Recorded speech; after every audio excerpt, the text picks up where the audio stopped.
ഇന്ന് തന്നെ ഡൗൺലോഡ് ചെയ്യൂ. കാണൂ നിങ്ങളുടെ ഫേവറേറ്റ് ഷോസ്. ഈ കല്യാണം നടത്തിക്കൊടുത്ത ശ്രീലക്ഷ്മി ഹരീഷിനെ അംഗീകരിക്കാവുന്നു, ഹരീഷിന്റെ ഷെയർ കൊടുക്കാവുന്നു രുക്മിണി എനിക്ക് വാക്ക് തന്നു. അത് പോരെ, നമ്മുടെ കുടുംബം ഇതോടുകൂടി സന്തുഷ്ട കുടുംബമായില്ലേ? ആ ബൈബിളിലുള്ളത് ചെറുതായി ഒന്ന് തിരുത്തി പറഞ്ഞ, നീ നിന്നെക്കാളേറെ മറ്റുള്ളവരെ സ്നേഹിക്കുന്നു. കൺഗ്രാചുലേഷൻസ്. സത്യം പറഞ്ഞ എനിക്ക് നിന്നോട് ബഹുമാനം തോന്നുന്നു. അയ്യോ മാഡം, ഒരു കാര്യം എനിക്ക് നിന്നോട് പ്രത്യേകം പറയാനുണ്ട്. നമ്മുടെ ജീവിതം പലപ്പോഴും പോകുന്നത് നമ്മുടെ കൺട്രോളിലല്ല. ജീവിതത്തിൽ ഉണ്ടാകുന്ന പ്രധാനപ്പെട്ട കാര്യങ്ങളിലെല്ലാം ദൈവത്തിന്റെ ഇടപെടലുകളുണ്ട്. ജീവിതത്തിൽ നടക്കാൻ പോകുന്ന പലതും അർഹതയില്ലാത്തത്, അർഹതയുള്ളത് എന്നൊന്നും വേർതിരിച്ച് കാണരുത്. പലതും ദൈവനിയോഗമാണ്. ജീവിതത്തിൽ ചില കാര്യങ്ങൾ വരുമ്പോ മനസ്സിനത് ബുദ്ധിമുട്ടായി തോന്നിയേക്കാം. പക്ഷേ മുതിർന്നവര് പറയുന്ന ചില കാര്യങ്ങൾ രാജു അനുസരിക്കണം. അതുകൊണ്ട് ഭാവിയിൽ നിനക്കൊരു ദോഷവും വരില്ല. കാരണം നീ ദൈവാധീനമുള്ളവനാ. എന്നാ പൊയ്ക്കോ. ശരി മാഡം.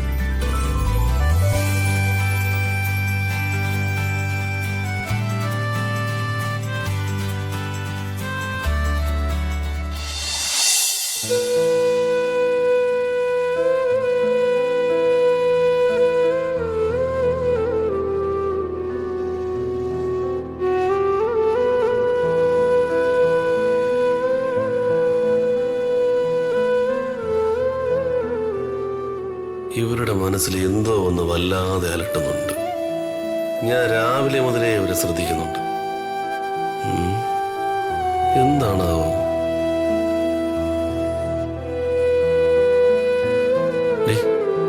എന്താ ചേട്ടാ? നീ അങ്ങോട്ട് നോക്കി. നീ നിന്റെ അമ്മയൊന്ന് ശ്രദ്ധിച്ചേ.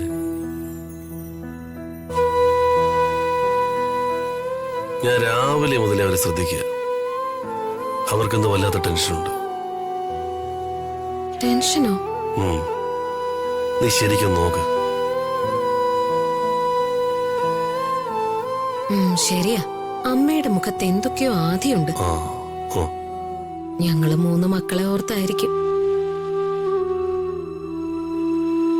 ഏയ്, അതോർത്തായിരിക്കില്ല. അതോർത്തിട്ടാണെങ്കിൽ അവര് കെട്ടിത്തൂക്കി ചാവേണ്ട സമയം കഴിഞ്ഞു. സോറി.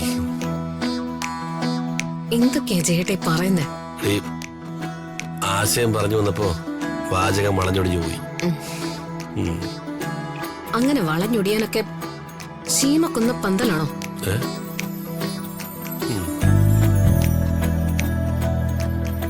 അതുപോട്ടെ, നീ അമ്മയുടെ കാര്യം നോക്കിയേ. എന്തോ പ്രശ്നമുണ്ട്. നമുക്കേ അമ്മയോട് തന്നെ ചോദിച്ചളയാം. ആ, ചോദിക്കും. എനിക്കെന്റെ അമ്മയെക്കാളും ഇഷ്ടം ഈ അമ്മായിമ്മയോട്. എന്റെ അമ്മ വെറും പാഴ്. ആ, എവിടെ പോയി ഭരതരാജ മുതലിയാരുടെ ബി എ കൊച്ചമണി? അവരാ വരാന്തയിലിരുന്ന് കാർട്ടൂണ് കാണുവാ. ചേട്ടൻ വാ.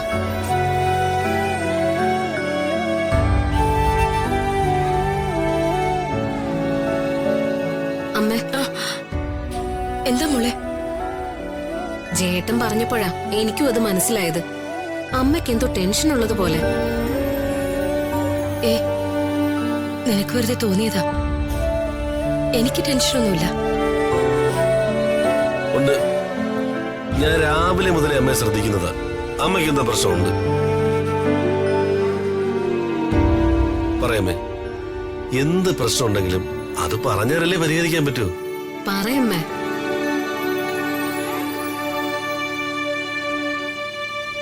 ഈ മക്കൾ 3 പേര് ഇട്ടിട്ട് പോയാലും ഈ മരുമകനായി ഞാൻ എന്നും അമ്മയോടൊപ്പം ഉണ്ടാവും.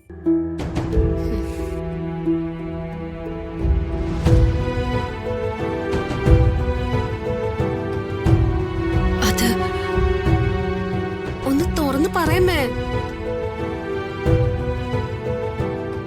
ജീവിതത്തിൽ ആദ്യമായി നിങ്ങളുടെ അച്ഛനോട് ചോദിക്കാതെ ഞാനൊരു കാര്യം ചെയ്തു. എന്ത് കാര്യം? രാജുവും രമ്യയും തമ്മിലുള്ള കല്യാണം നടത്താമെന്ന് ഞാൻ രുക്മിണിക്ക് വാക്കു കൊടുത്തു.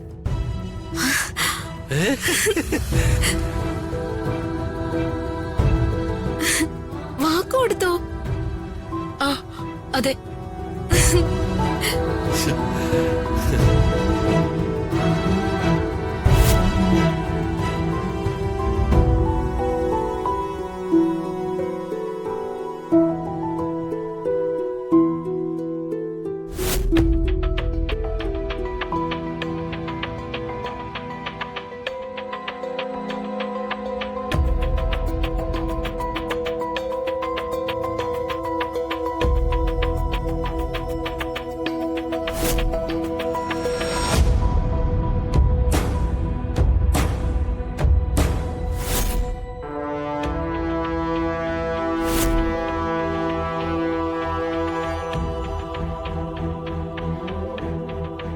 അമ്മ ചെയ്തത് ഒരു നല്ല കാര്യമല്ലേ?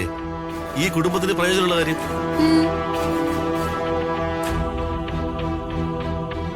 അമ്മേ, എന്തുകൊണ്ടും രാജുവിന് പറ്റിയ പെണ്ണ് രമ്യ തന്നെയാ. നമുക്ക് ചേരുന്ന ബന്ധവും. അതെ, നന്നായി അമ്മേ, നന്നായി. ഈ കല്യാണം നടത്തിക്കൊടുത്ത ശ്രീലക്ഷ്മി ഹരീഷിനെ അംഗീകരിക്കാമെന്നും ഹരീഷിന് ഷെയർ കൊടുക്കാമെന്നും രുക്മിണി എനിക്ക് വാക്ക് തന്നു. അത് പോരെ, നമ്മുടെ കുടുംബം ഇതോടുകൂടി സന്തുഷ്ട കുടുംബമായില്ലേ? ആ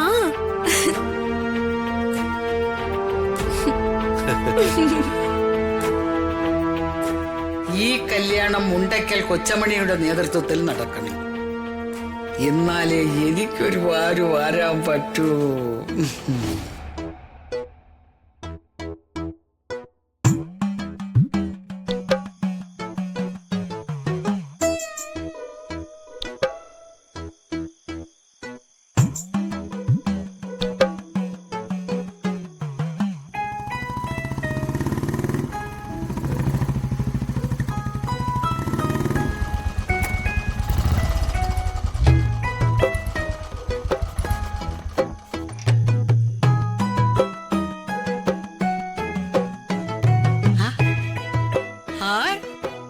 രാജുമോനെ,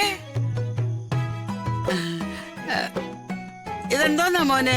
ഇറച്ചിയോ മീനോ മറ്റോ ആണോ? അല്ലളി എന്നമ്മേ, ദോശമാവും ഇടിയപ്പ പൊടിയൊക്കെയാ. ആ, ഇടിയപ്പവും മട്ടൻ ചാപ്സ് ഒന്നാം തരോ?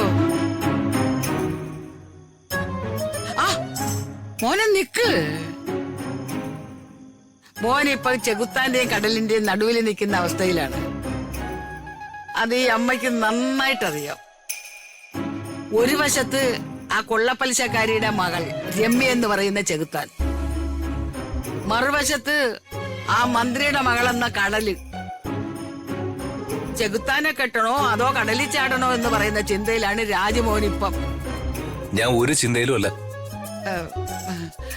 അളിയന്റെ അമ്മ മോനൊരു ഉപദേശം തരാം. അകലേ നോവിനാലേ